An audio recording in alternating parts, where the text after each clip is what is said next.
All right, welcome back. The top news of the week there. Of course, I told you about my panel of analysts. You know I can't do this alone in the studio. I've got Oluchi Tobex Tobechiko in the house. You're welcome to the show. Thank you so much, Kelvin. It's so good to be here once again. Well, definitely. I know you're enjoying the World Cup, but of course, let's just hold it there. Let me also bring in to the house Mr. Kayode. Fashola is the athlete representative on the board of the Nigeria Scrabble Federation. You're welcome to the show. Oh, good afternoon. How do you do? Okay, now let's look at Scrabble. It's been taken out, it's been yanked off the list of sports to be played at this year's National Sport Festival in Abuja. What is the reason for that? I have a list right here, but first off, what's your reaction to Scrabble being taken off? Actually, getting the news, it was a great shock to those of us who have this great passion for the game of Scrabble. Putting into consideration the fact that Scrabble has been putting the name of this country in the limelight worldwide. It's a matter of removing Scrabble from the National Sports Festival. We cannot just believe it, honestly. It was a great shock to all of us. Okay, now let's look at what I have right here. They said organizers, that's the FCT, the state organizing the National Sports Festival. They said Scrabble is an optional sport. The question is, what does this even mean?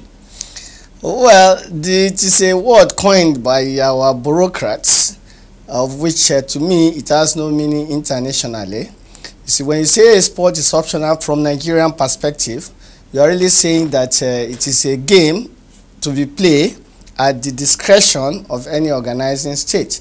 You know, the National Sports Festival is mostly organized by states. Cross River was supposed to organize it before it was taken over by the FCT, yes. Yeah. So it is just a language saying that there are some category of sports which you can just remove, especially if the organizing state is not interested. But note that before you can remove any sport, yes, as optional, you must look at that sport as a sport that cannot get you the medal. Not in this case. Our best players are located in Abuja.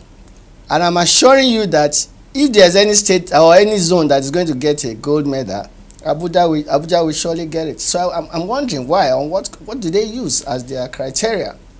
Well, you can see right there on the screen some of the landmark achievements of Scrabble in Nigeria, internationally as well as in Africa. Now, let me bring in Oluchi into this. The sport Scrabble is known to be played by everybody in the country, from kids in primary school to secondary school. So why do you think the FCT decided to take this off? Calvin, it is worrisome, you know, when you listen to him. Sports festival is supposed to be, you know, a kind of platform that you discover people that have potentials in various sports. I would say this is one of the consequences you have to get when you are being referred to as a minor sport. Like I've always said, when you consider a state, you know, that is hosting a particular competition, it also happens in the All-African Games, whereby countries, they do everything as much as possible to block a particular sport that they feel will not be favorable to them, and bring in sports. But this is a national sports festival. The reasons he just read out now, I would say they are not cogent enough.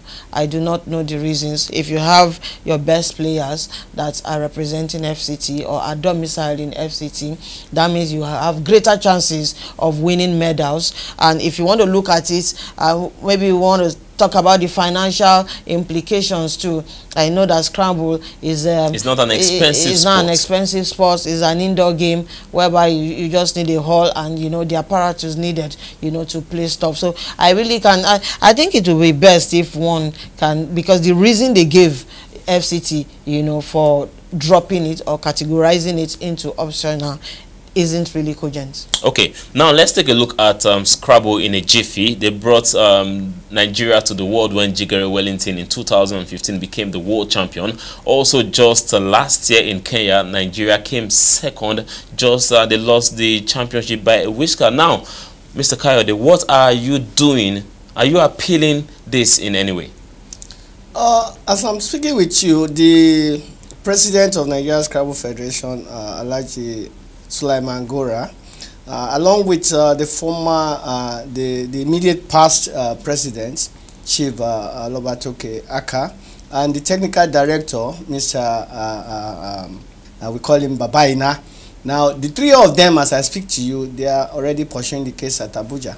And by the message you sent to us this morning, I think something is going to be done about, this. Well, something definitely needs to be done about this, because when you take sports like this out of the National Sport Festival, where does the hope lie for those who want to, go into sports like this? Apart from Scrabble, I think it is high time we shifted our attention to other sports apart from football. Yes. There are a whole lot of sports that the youths can delve into, to take them off the streets, to even make money, to even gain scholarship abroad into higher institutions apart from football. The difference between football and other sports, the gap is widening, just too wide every day, and it shouldn't be that. We know this particular World Cup, before we crashed out, we saw so much attention that was given to the Super Eagles. Not any fault of theirs, because football seems to be very popular in this country. Yes. But I believe that a little percentage of attention can still be taken from others, to spread it around. We saw what the basketballers did the last time, how they complained, how they were rewarded with a meager 600,000 players that are based in the US. It shouldn't be so. As we fight the case for Scrabble, we can also spread it along. Let everybody have an equal opportunity to participate in the sports of their choice. Okay, so the FCT, okay, you want to come chip in something there from what she just said. You see, Scrabble is something that maybe they don't know about. Let me tell you what's happening in Scrabble these days. You see, we have a new breed of young graduates. You know the situation of unemployment in this country. Okay. Now we have new breeds of young graduates who are now starting what we call Scrabble academies.